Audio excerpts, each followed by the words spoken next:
kita sekarang ada di hutan ini pemirsa. Aduh, sendirian lagi. Halo.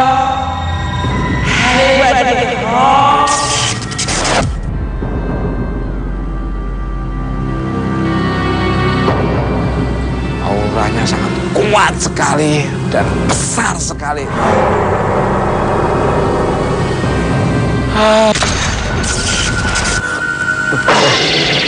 Ngapain di sini?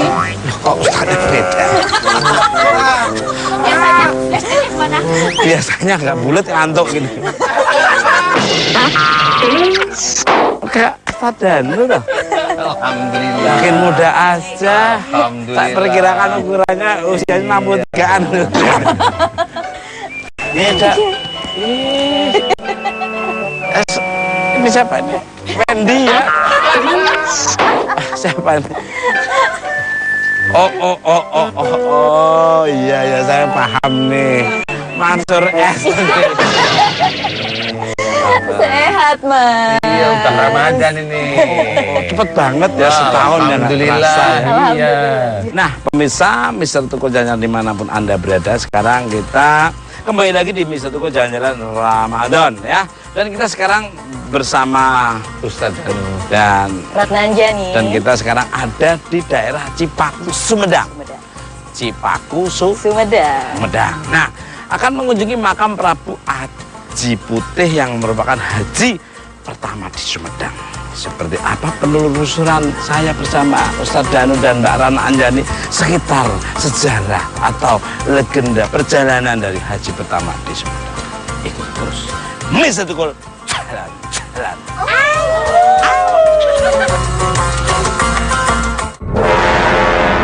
Prabu Guru Aji Patih, putra pertama Arya Bimaksara yang merupakan seorang patih unggulan kerajaan Galuh. Serangan tentara musuh terhadap kerajaan Galuh membuat sang patih dan keluarganya harus hijrah ke daerah Cipaku dan membuat padepokan Tembong Agung yang kemudian menjadi sebuah kerajaan yang dipimpin oleh Prabu Guru Aji Patih. Tembong Agung sendiri merupakan nama pertama kerajaan Sumedang sebelum berubah menjadi Sumedang Larang yang menganut agama Sunda Wiwitan, sebuah kepercayaan yang meyakini tentang ketunggalan Tuhan Yang Maha Esa. Saat memerintah pada tahun 678, Sang Maha Guru mendengar keberadaan agama Islam yang juga menganut ketunggalan Tuhan dari kerajaan di pulau seberang. Hal tersebut menarik perhatian beliau dan membuatnya ingin mengetahui Islam lebih dalam. Dengan bekal rasa penasaran, berangkatlah Sang Prabu menuju Mekah untuk mempelajari tentang agama Islam. Kabarnya, sesampainya di Mekah, beliau bertemu dengan Sayyidina Ali. Berkat pelajaran dan pengertian ilmu Islam dari sang guru, akhirnya Prabu Aji Patih memutuskan untuk melakukan ibadah haji dan mengamalkan semua ajaran Islam yang dipelajarinya di kerajaan Tembong Agung. Namun tidak ada bukti tertulis bila Sang Prabu Aji Patih sudah menganut agama Islam pada masa itu. Bahkan ada legenda rakyat yang mengisahkan beliau melakukan perjalanan ke Mekah dengan menggunakan ajian kuku macan secara gaib.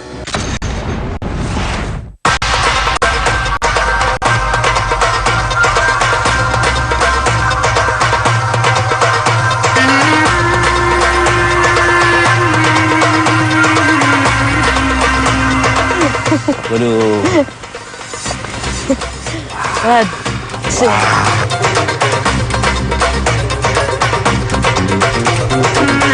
Assalamualaikum.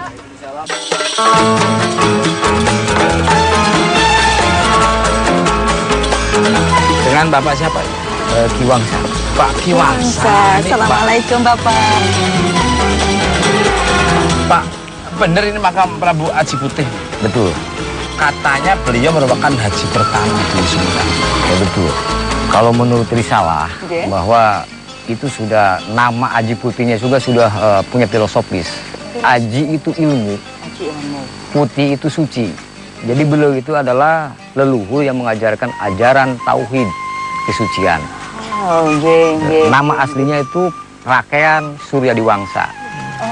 Setelah beliau menjadi resi, menggeluti ilmu tauhid, baru diangkat menjadi resi bergelar Aji Putih. Nah, beliau menurut risalah pernah berguru ke Rakean Sancang, putra raja Tarumanegara terakhir, berguru tauhid dengan beliau, berdua dengan adiknya, kemudian ke Mekah. Naik apa itu? Zaman dulu ada semacam kendaraan yang dinamakan KM. Itu benda-benda KM itu bervodam. kapal motor biasa. Kapal motor. Iya. Bisa juga kantong macan. Oh, kantong macan. Itu kendaraan-kendaraan lalu Iya, zaman dulu. iya. Kantong macan Kantong macan itu kenapa? ceritanya itu kan ajimat dari kulit harimau yang dimantrai. Itu kalau dipasukkan ke jempol itu orangnya hilang. Terus bisa langsung pergi. Ya, itulah. Allah. Tapi kalau bagi orang yang tidak baik, Nggih. ambil istri orang. Oh, ngaten. Tapi kalau baik ya Pak Ustadz ya tahu aja, mungkin bisa menjalankan dua-duanya Pak Ustadz. Pak, boleh nggak kita masuk ke Oh, boleh. Nah, pemirsa, bisa jalan dimanapun Anda berada, dari dunia nyata ke dunia gaib di seluruh alam semesta yang ini. Seperti apa energi yang akan ada di dalam makam? Saya akan masih bersama Ustaz dan Nanjani. ikuti terus. Miss Tukul jalan.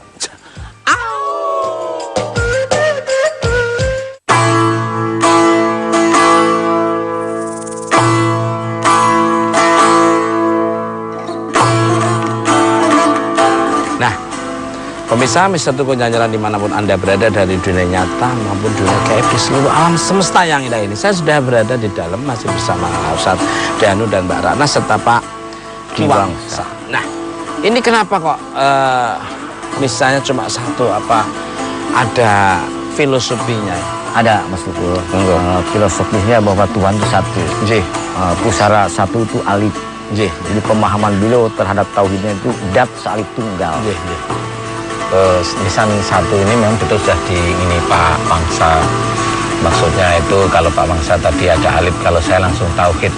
Pada waktu kita sholat itu kan atahiyat itu tangan kita satu, yang sebelah kanan itu sebelahnya. Pada waktu ini dibuka kita mengucap asyhadu alla ilaha illallah. Seperti itu, jadi satu tauhid, tidak ada Tuhan selain Allah. Beliau membuat masjid sebenarnya untuk tempat ibadah, karena masyarakat itu nggak ngerti. Masih belum paham maksudnya apa nih beliau mendirikan masjid, untuk kegunaannya apa.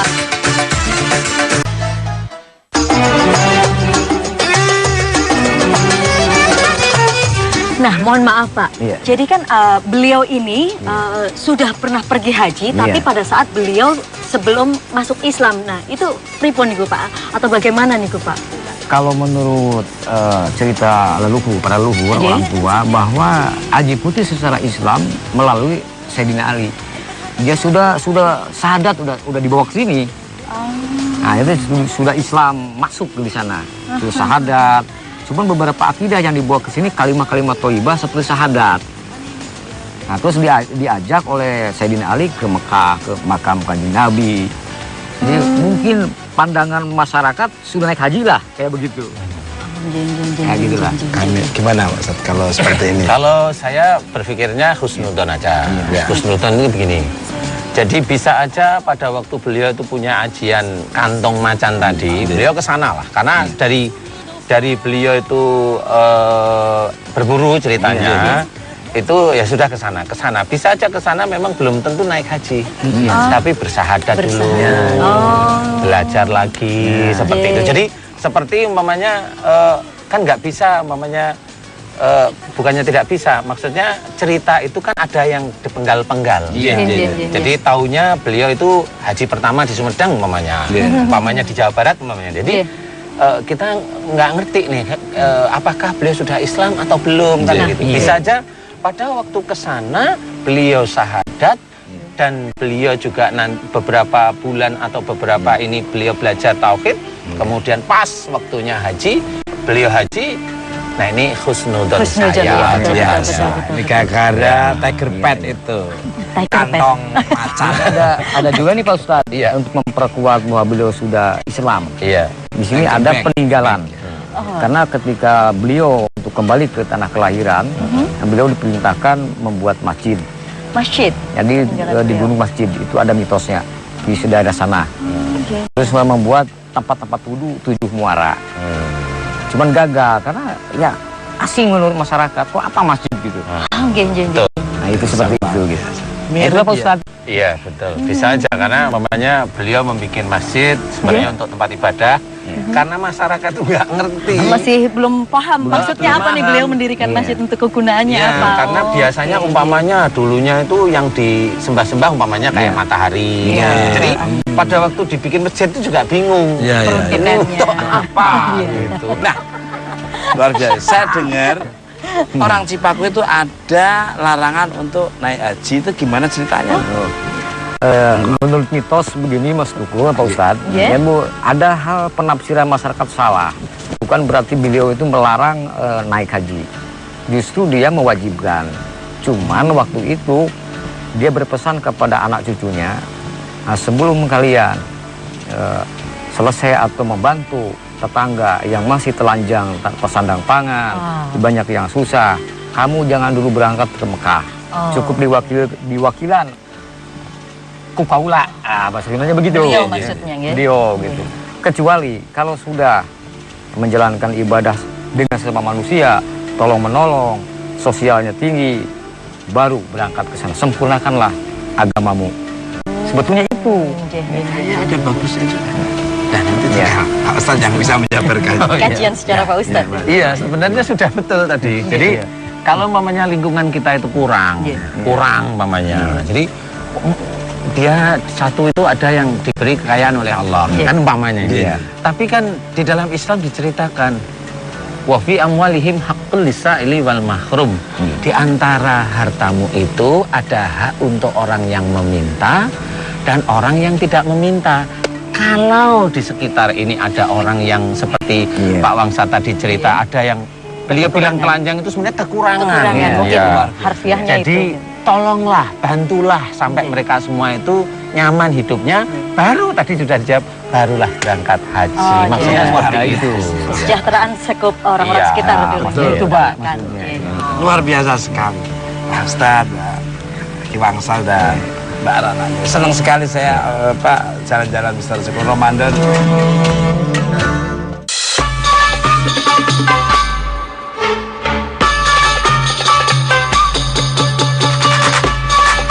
Saya sempat dengar dari cerita masyarakat, katanya ada yang melihat di bawah makam Prabu seperti di Mekah, yaitu banyak orang yang mengitarinya. Mungkin itu versi yang sedang mendalami spiritual ya Pak Ustadz. Benar sekali nih Pak Itu Wangsa. mungkin karena emanasi mereka itu berbeda-beda. Emanasi itu apa? Bayangan maya. Oh iya betul. Luar biasa bahasanya. Ini katanya beliau. Bahasa lukisan ya. Karena dilihat seluruh Indonesia ini Pak Wangsa. Iya. Itu bahasa lukisannya surrealis dan abstrak banget. Nah, gimana maksud Pak Ustadz Danu ini? Mungkin bisa jelasin. Iya, memang begini Mas Sukul. Makhluk yang namanya jin itu pinter sekali untuk mau menaklukkan tauhidannya manusia. Setuju. Setuju. Jin-jin tertentu dengan tipikal tertentu, kekuatan tertentu bisa aja. Karena beliau itu yang Islam di daerah Jawa Barat pertama kali umpamanya.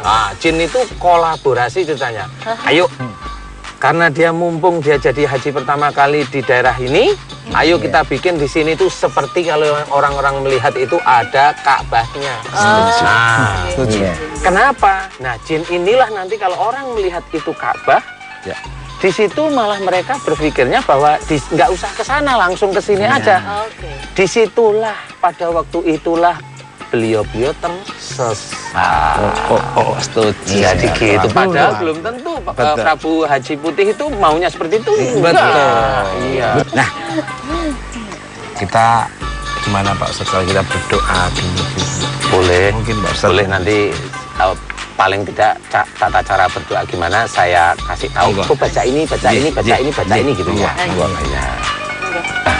Mas Tukul, kalau biasanya kita itu di makam, doanya yang pertama itu dibaca adalah Al-Fatihah, kemudian sholawat Nabi, kemudian doa-doa buat beliau.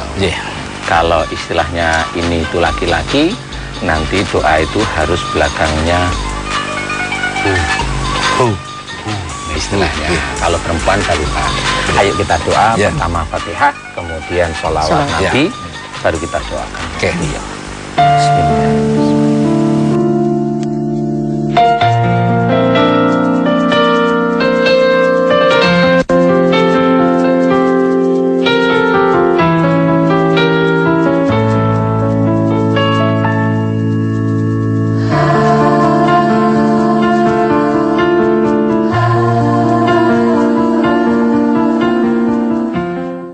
Sekali para peziarah yang hadir ke sini itu mendengar ada kerumunan suara ramai orang sedang bersolawat.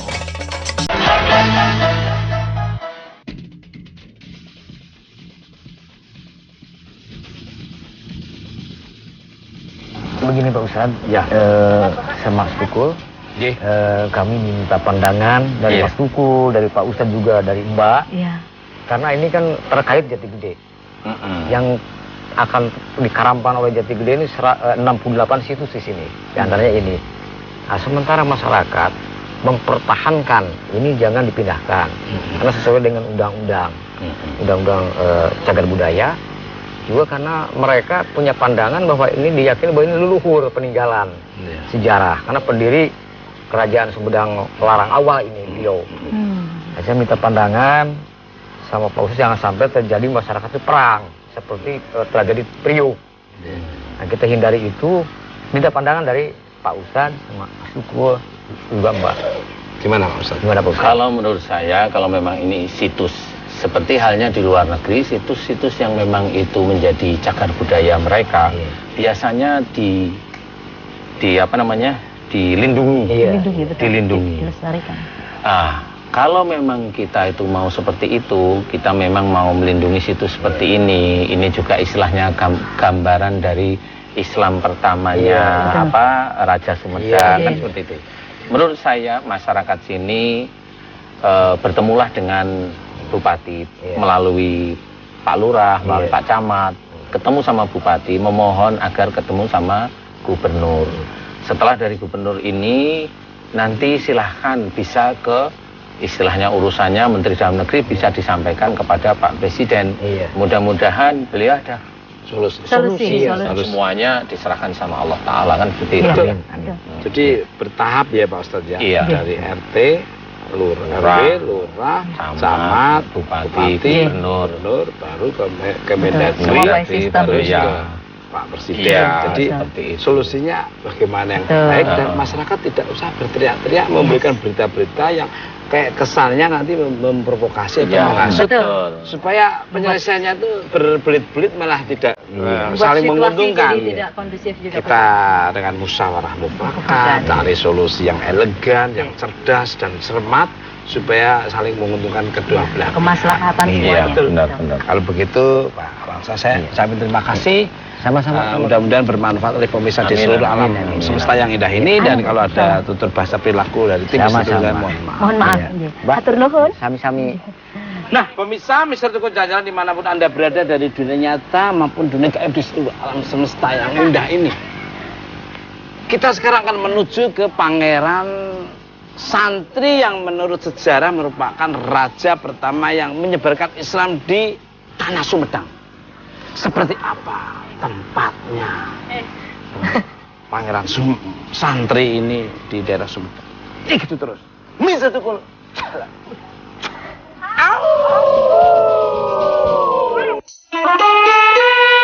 Pangeran Kusumadinata atau yang lebih dikenal sebagai Pangeran Santri merupakan cucu Syekh Maulana Abdurrahman dan murid Sunan Gunung Jati yang datang dari Cirebon untuk menyebarkan agama Islam di tanah Sumedang yang masih menganut kepercayaan Sunda Wiwitan.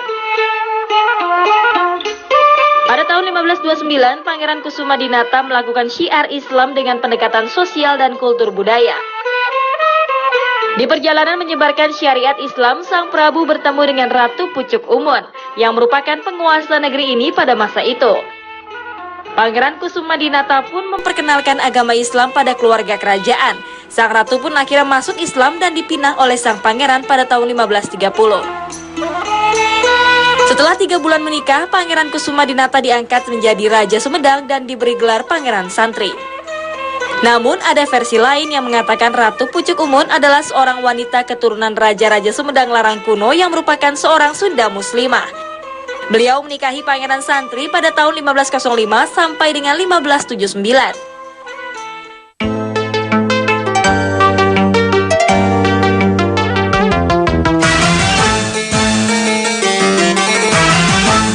Pemirsa Mr. Tukul jalan-jalan dimanapun Anda berada dari dunia nyata maupun dunia gaib di seluruh alam semesta yang indah ini.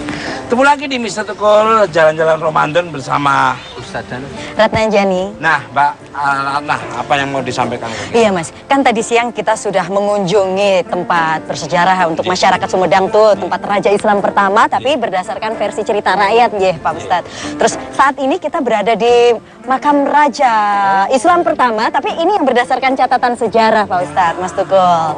Terus ini Pak, saya dengar dari masyarakat sekitar bahwasanya ada hal yang unik dari tempat ini Mas. Jadi katanya sering sekali para peziarah yang hadir ke sini itu mendengar ada kerumunan suara ramai orang sedang bersolawat. Nah, tapi begitu para peziarah ini masuk, tapi mereka kenapa mboten melihat keberadaan ada yang bersolawat gitu ya. Nah, kalau kayak betul. gitu gimana nih Pak Ustadz? Ya, begini biasanya Mas Tukul. Jadi makhluk-makhluk Allah yang tidak tampak mata itu, itu memang ada secara duniawi, suara dia bisa kita dengar manusia biasa. Ada memang.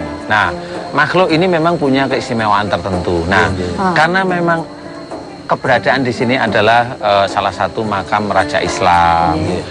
Dia eksis, dia ingin muncul. Yang tadi diceritakan Pak Ustadz di sana tadi. Ingin muncul, nimpali, nimbrung. Sehingga kalau mamanya di situ, jadi orang-orang di sana, wah berarti di sini yang dibaca sholawat. Padahal sholawat itu memang bagi kita orang Muslim itu wajib kita baca. Cuma kita harus hati-hati pada waktu bersolawat di makam itu niatnya lillahi ta'ala atau hanya ingin di makam aja. Nah ini beda niat. Luar biasa. Ini yang harus hati-hati. Wah demennya sama Pak Ustadz tuh gini, selalu diarahkan ke hal-hal yang kepada Allah Subhanahu wa Ta'ala. Nah, alhamdulillah. Tidak ada lain lagi. Dan beliau juga penyampaiannya juga sangat logikal sekali ya Mas. Akademis, Betul. Umum, akademis luar biasa. Saya juga dengar nih Pak Ustadz, katanya banyak juga yang sakit parah dan sembuh setelah beberapa kali datang berdoa ke makam ini Pak Ustadz. Gimana? Begini. Sakit itu kan bisa aja dari medis, bisa aja non medis. Bisa ya? Bisa, non medis itu ya dari makhluk-makhluk juga. Contoh umpamanya kita lagi emosi, marah nih dengan istri, nendang kursi umpamanya. Siapa itu ya? Kok ulahnya siapa? Nah, itu nanti efeknya. Awalnya itu non medis, dia kakinya sakit. Padahal nendangnya sih nggak keras, biasa aja. Nah, sakit yang kok tadi nendangnya nggak keras, tapi kok kaki saya kayak nggak bisa jalan. Nah, ini non medis. Kalaupun umpamanya sampai di sini, dia berdoa, kita harus hati-hati. Cara jin itu untuk mengelabui manusia, bisa aja jin itu menutup. Jadi menutup makhluk yang ada di sini. Jadi istilahnya kalau Mas Tukul nggak ditaliin tangannya, kakinya kan bebas bisa gerak. Nah itu yang sakit. Nah oleh jin-jin tertentu, Mas Tukul itu kayak dikunci istilahnya. Jadi makhluk itu sementara memang tidak bereaksi, tetapi besok-besoknya entah seminggu, 1 bulan atau berapa bulan bereaksi lagi. Ustaz, terus hubungannya apa kok mereka bisa sembuh begitu datang sering ke makam ini? Begini, karena memang niatnya beliau itu bukan lillahi ta'ala. Yakin kalau saya. Kalau beliau niatnya lillahi ta'ala bukan ke makam, ke masjid. Memohon. Beliau pasti memohon pada Allah Ta'ala serius. Nah, karena sudah dia niatnya dari rumah itu sudah, saya mau ke makam ini biar sembuh. Nah, jin-jin yang nakal-nakal inilah tahu niatnya. Mulailah dia mengunci sehingga diberikan kesembuhan. Kalau nanti diberikan kesembuhan, dia datang lagi ke makam, memberikan sesuatu yang bisa aja niatnya bukan lillahi ta'ala. Luar Jen, biasa. coba. Kayaknya nggak sabar nih Pak Ustadz dan Mbak Rana. Jen. Kita akan menuju ke tempatnya. Nah, seperti apa suasana yang ada di tempat yang akan kita datangi? Itu terus. Miss Tukul. Jalan. Ibu Ratu itu masih menganut agama Sunda Wiwitan. Sunda Wiwitan. Wiwitan.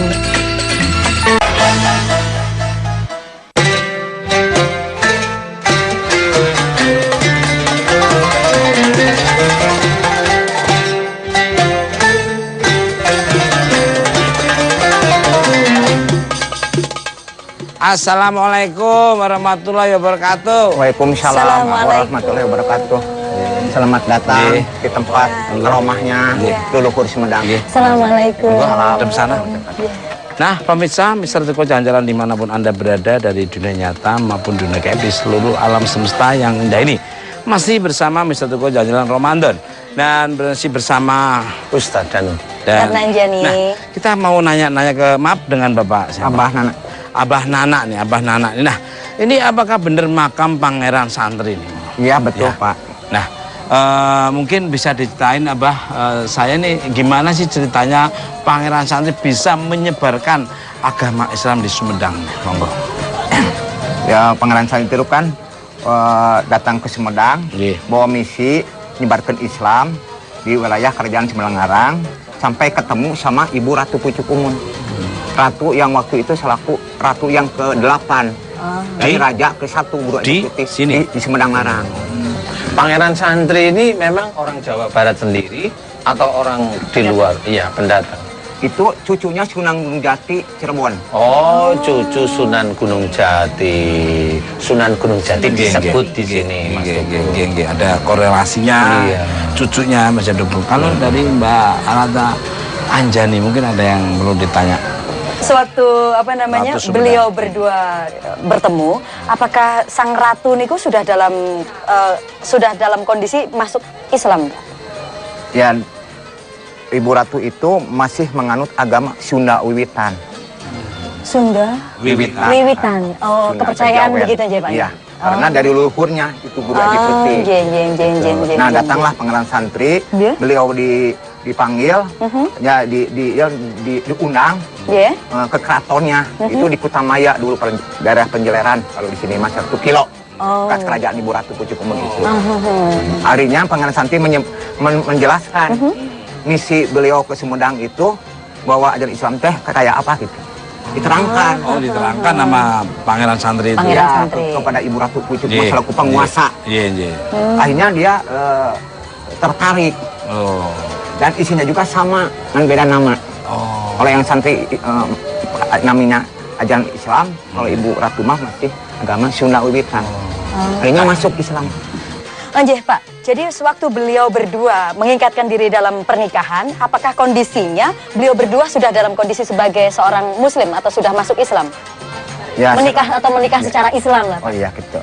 Setelah Pangeran Santri menjelaskan Iya. dia ajaran Islam itu ke Ibu Ratu Pucuk Umun, akhirnya Ibu Ratu Pucuk Umun masuk agama Islam karena tujuannya sama ke Allah. Yang cuma bahasanya. Oh gitu. ya, Terus bahasanya. prosesi pernikahannya itu dengan prosesi secara Islam begitu?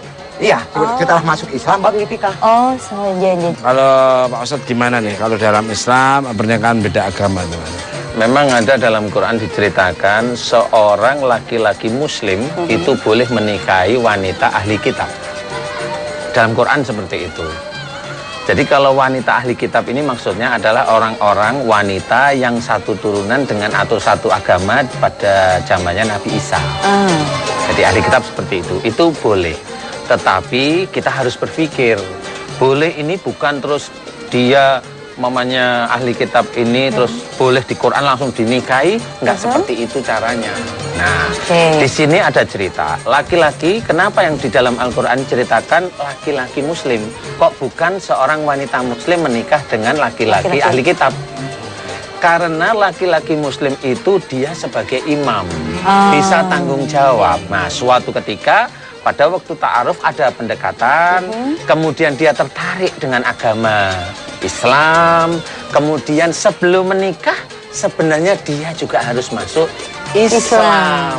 Setelah menikah, keluarganya wanita melihat nih, oh laki-laki muslim itu nggak taunya baik, menafkahi. Aku banget.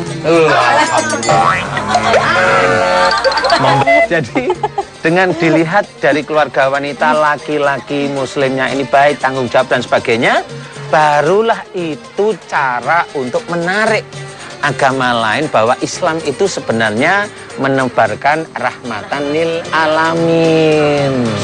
Itu kuncinya. Jadi boleh oleh Allah itu bukan berarti ini ahli kitab langsung yuk nikah terus, enggak seperti itu. To the point tidak boleh. Luar biasa. Iya, jadi insya Allah seperti itu. Ustaz memang bijaksana. Pak Ustaz sepertinya kita udah nggak sabar nih Mbak Rani. Pengen masuk ke dalam. Boleh diizinkan? Ya silahkan.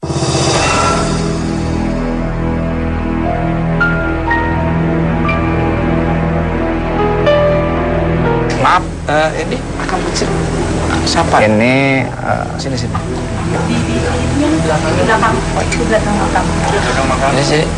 Siapa nih? ini pusaka Oh, berbentuk keris. pusaka berbentuk keris pemirsa. Punya siapa? Itu belum ada petunjuk, tapi Abah dulu disuruh membuktikan. Tapi nggak bisa tidur di sini karena nggak konsentrasi, tidur di rumah, tapi batin tidur di sini. Itu ternyata keluar keris itu. Mana Ustaz? Gimana kalau gitu Ustaz? Nah, ya menurut Pak Ustadz gimana pusaka masuk dimakamkan seperti ini gitu? Dalam Islam hukumnya seperti apa gitu Pak? Kalau pusaka seperti ini dalam Islam hukumnya malah diperbolehkan. Memang iya. Karena Islam kan tidak mengenal pusaka.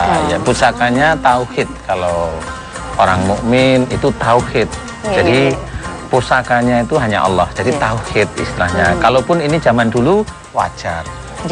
Saya bercerita wajar itu karena kan Islam nggak turun di telatah Sunda atau telatah Jawa, itu wajar. Nah, kalau saya melihat seperti ini ada yang lucu nih. Kenapa ini pusaka ditaruh di tengah-tengah jalan ini? Lah, Ini pikiran saya. Siapa tahu ada orang yang kurang ajar, dialah yang akan menghadang menghalangi duluan. dulu. Ceritanya seperti itu. Kalau makam pangeran santri sendiri yang mana? Ini Mas, Jadi Nyadin ke sini tuh dalam kondisi ditandu sakit beliaunya. ya duduk di kursi kan pakai itu tandu ya. Jeng.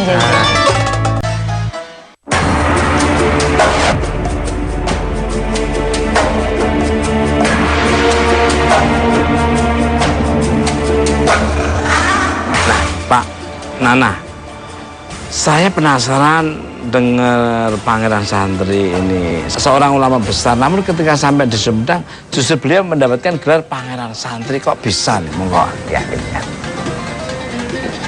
Artinya itu pangeran santri, beliau itu merasa anak asor, namun yang pede-pede, melihatkan beliau itu seorang wali yang diperlihatkan dia orang belajar. Kalau santriwan dasarnya belajar.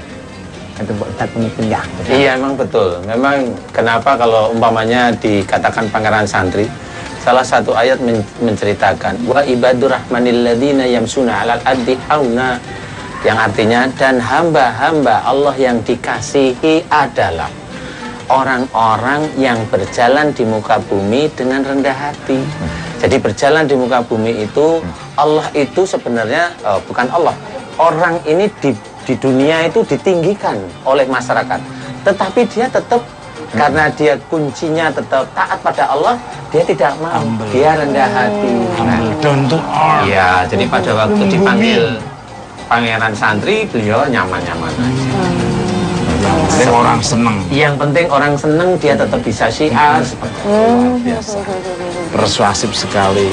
Seperti itu, tidak menunjukkan kehebatannya, Iya, betul. kecerdasan, kepintarannya, Iya. tapi dengan biasa, tapi luar biasa. Betul. Ustaz, Ya. kita berdoa, Pak Ustaz. Mungkin Pak Ustaz yang gimana, Pak Ustaz? Boleh, Pak Ustaz? Boleh.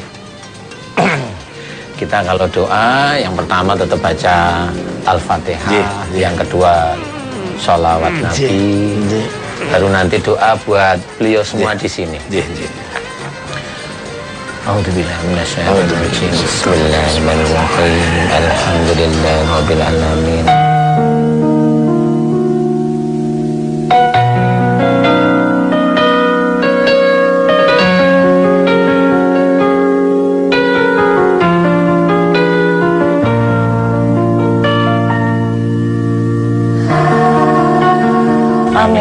Amin ya rabbal alamin.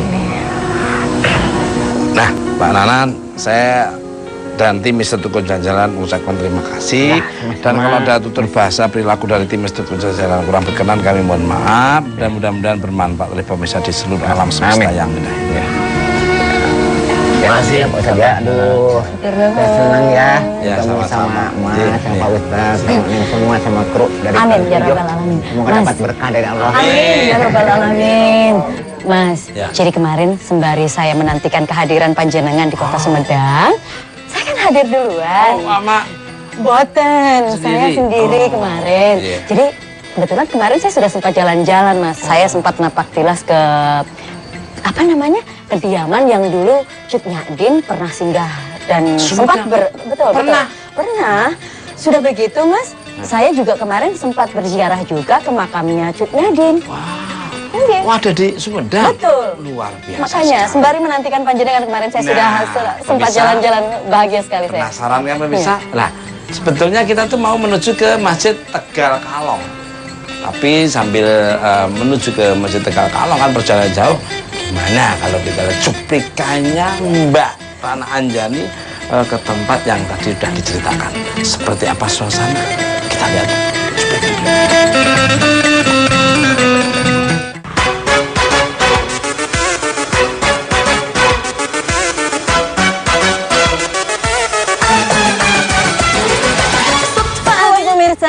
Sekarang saya sudah sampai di Kota Sumedang. Nah, sekarang saya tepatnya sudah berada di depan kediaman Cut Nyadin dulu.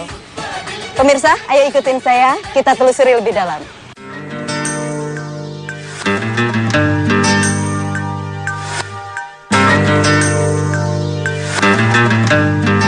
Kita sudah sampai di tempat persinggahannya Cut Nyadin, tapi kok sepi sekali ya? Coba aku ketok dulu ya.